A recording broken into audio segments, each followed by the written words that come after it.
This is my first time filming on my own, so be gentle with me.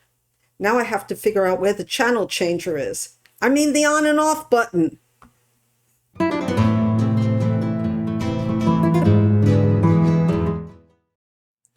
Hi booktube, it's Marilyn Maya, and today I'm doing a haul. Like I said, please be gentle with me because I really don't know what I'm doing. I'm on the desktop now with a new camera, new setup. So like I said, this is a haul. It's mostly going to be for Mental Health May and for May of the Moderns. So I have quite a bit of books that I want to show you. I also have a giveaway, so stay tuned for that. Okay, so let's get started. Okay, so the first book that I'm going to show you is The Anxiety Healer's Guide. And I took a look at this. It's by Alison Seponara. She's a licensed psychotherapist. Be good if I put my glasses on, right? And she seems quite young. But I got a kick out of this. I'll tell you why. Because she has every trick in the book to get rid of anxiety. And some of them I remember from back in the 70s. And some of them are pretty recent. And, the ones where you have to say, you're having a panic attack. And then you say, I see this, I'm touching this, I hear this. And that's supposed to get you out of the panic attack. I don't know. I never tried it. I don't know if it works or not. But I like that she has, if one doesn't work, you have a feelings list. You have the tapping points. I remember that one too, where you're tapping, like karate chopping, different places, and that's supposed to help you.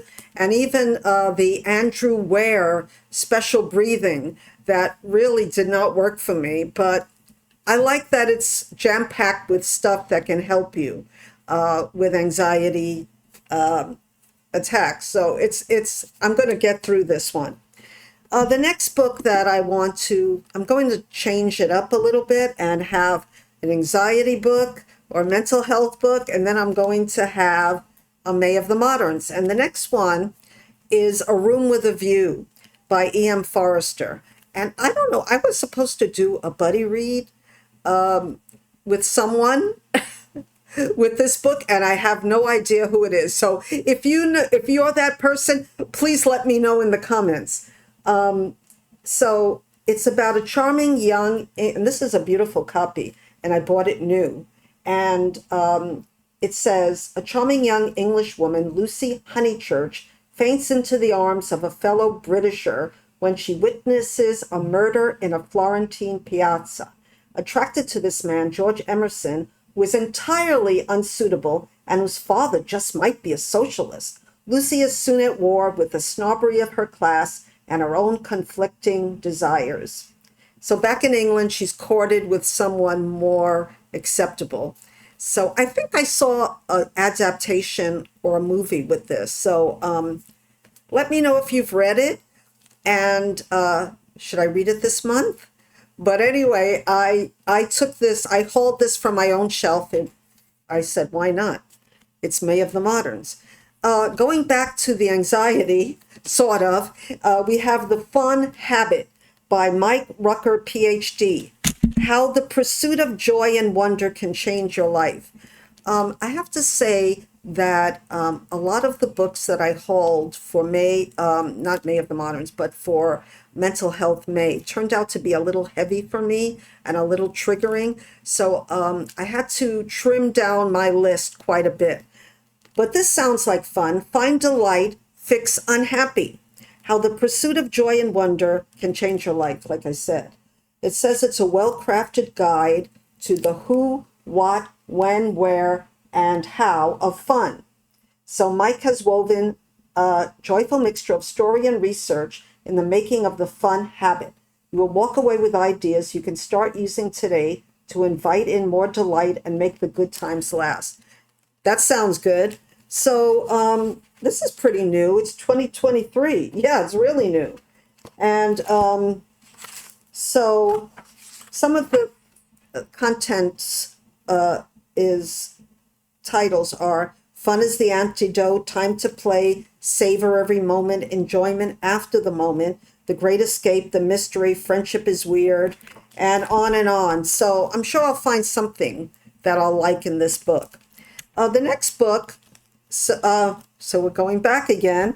I'm going to read Agatha Christie's Appointment with Death. I don't remember reading this, and I bought a pretty good, okay, it's not that good, used copy. And this was printed. It's for May of the Moderns. It says 40. So I wonder if that's 40 cents, but I didn't pay 40 cents. And so it was it was published in 1937. Yeah. So what is it about? To know Mrs. Boynton was to hate her. Already this monster in the form of a woman had turned a young man's dream of love into a nightmare of despair, driven a beautiful young woman to the brink of madness, imprisoned a brother and sister in a web of unholy terror. Everything she touched, she poisoned. So, yeah, I don't remember it. I really don't remember it. Agatha Christie's early books are perfect for May of the Moderns.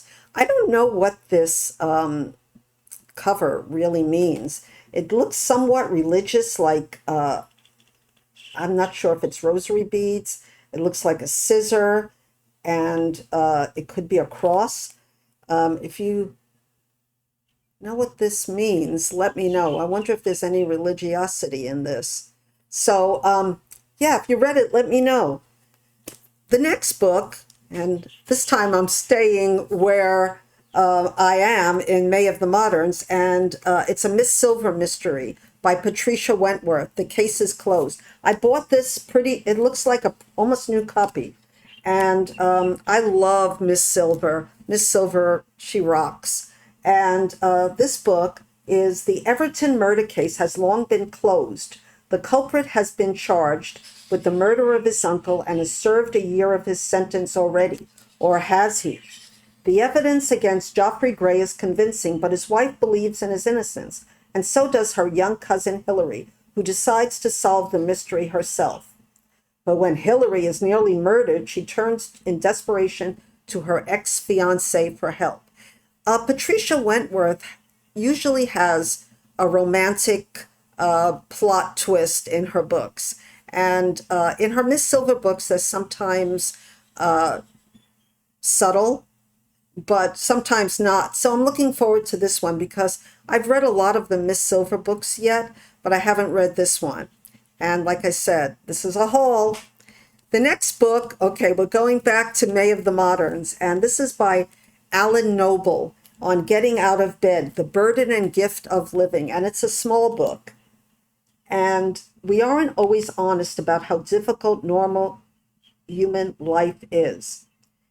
So this is sort of a religious book, and I didn't know it, but I'm not sure how strong it's going to get in religion. Not that that bothers me. For the majority of people, sorrow, despair, anxiety, and mental illness are everyday experiences. While we have made tremendous advancements in therapy and psychiatry, the burden of living still comes down to mundane choices that we must make, like the daily choice to get out of bed. In this personal essay, Alan Noble considers the unique burden of everyday life in the modern world. Sometimes, he writes, the choice to carry on amid great suffering, to simply get out of bed, is in itself a powerful witness on the goodness of life and of God. So, yeah. So it's a short book, and it's less than 100 pages. So I want to see what this is about. The next book is kind of famous on BookTube, and it's a New York Times bestseller, The Body Keeps the Score, Brain, Mind, and Body in the Healing of Trauma by Bessel von der Kolk, MD. And this is 2015, so I'm wondering why it's still so popular, but it must be good. That's what I'm thinking. A pioneering researcher transforms our understanding of trauma and offers a bold new paradigm for healing. Trauma is a fact of life. Veterans and their families deal with the painful aftermath of combat. 1 in 5 Americans has been molested. 1 in 4 grew up with alcoholics. 1 in 3 couples have engaged in physical violence. So, in The Body Keeps the Score, he uses recent scientific advances to show how trauma literally reshapes both body and brain, compromising sufferers' capacities for pleasure, engagement, self-control, and trust. So this sounds like a more scientific type of nonfiction book about mental health.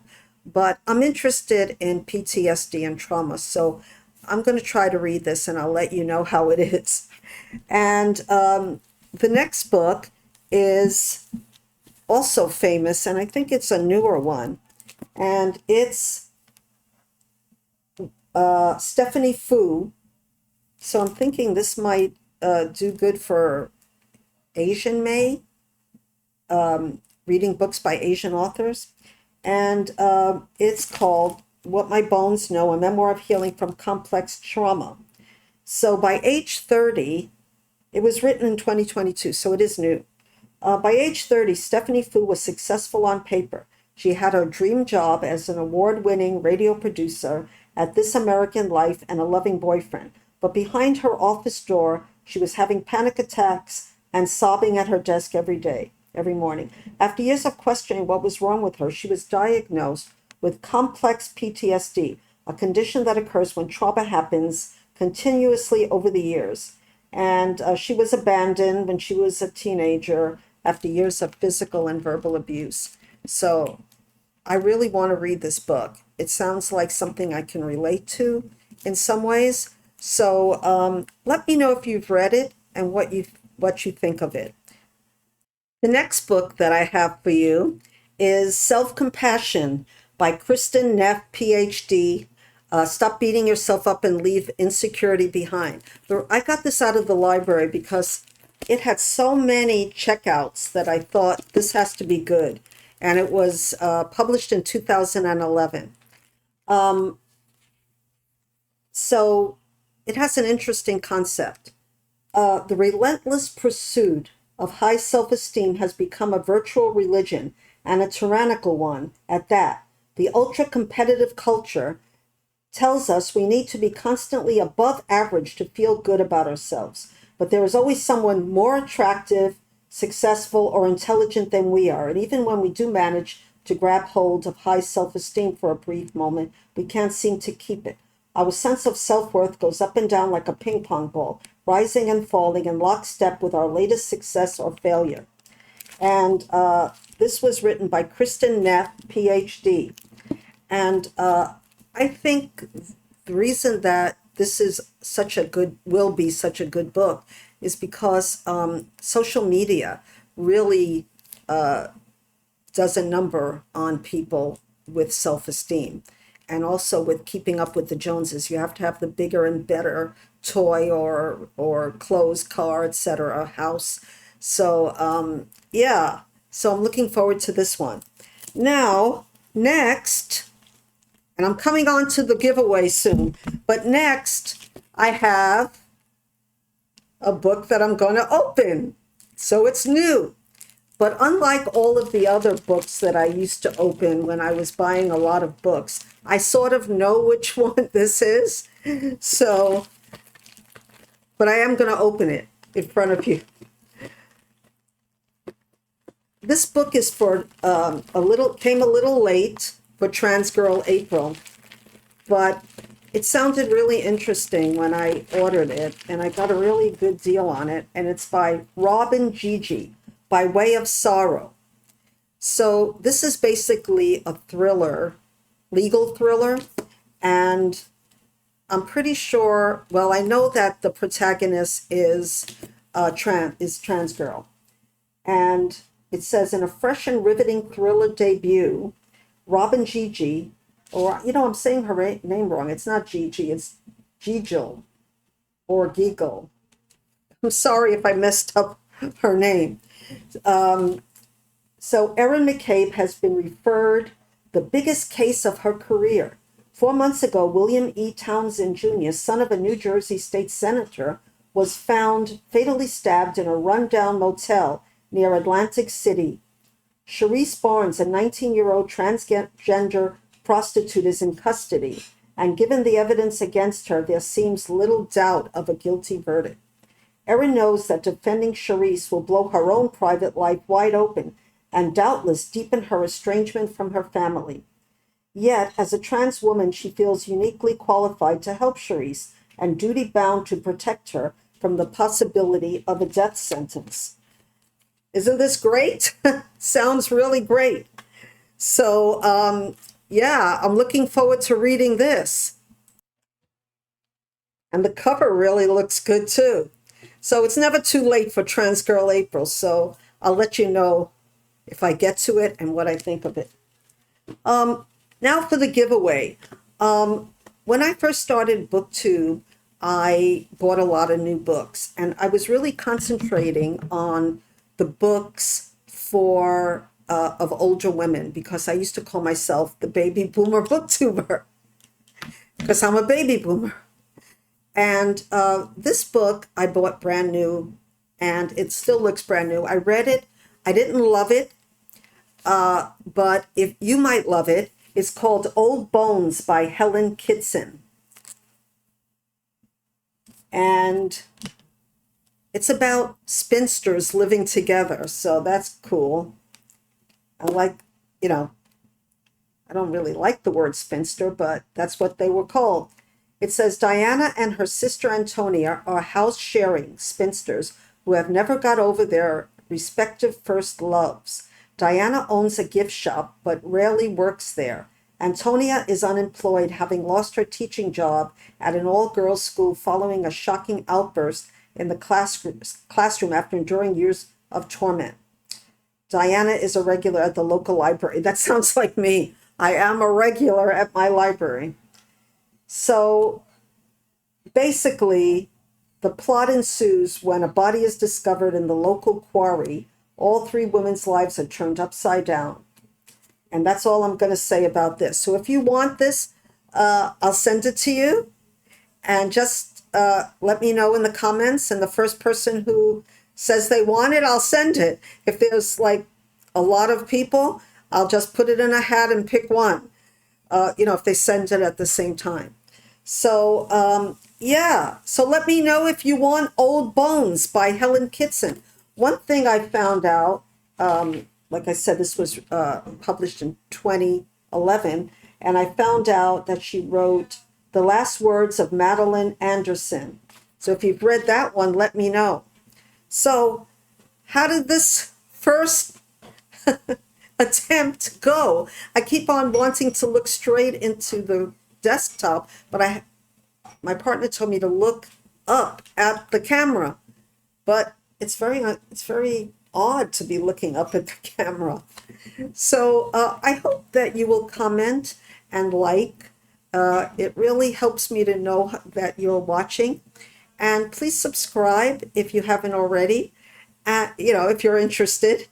And yeah, please, let me know if you're participating in Mental Health May or May of the Moderns. That's run by my friend Margaret Pinard. We started BookTube about the same time, so I really enjoy her content. She's also a writer, and I like to call myself a writer. So anyway, until we meet the next time, aloha.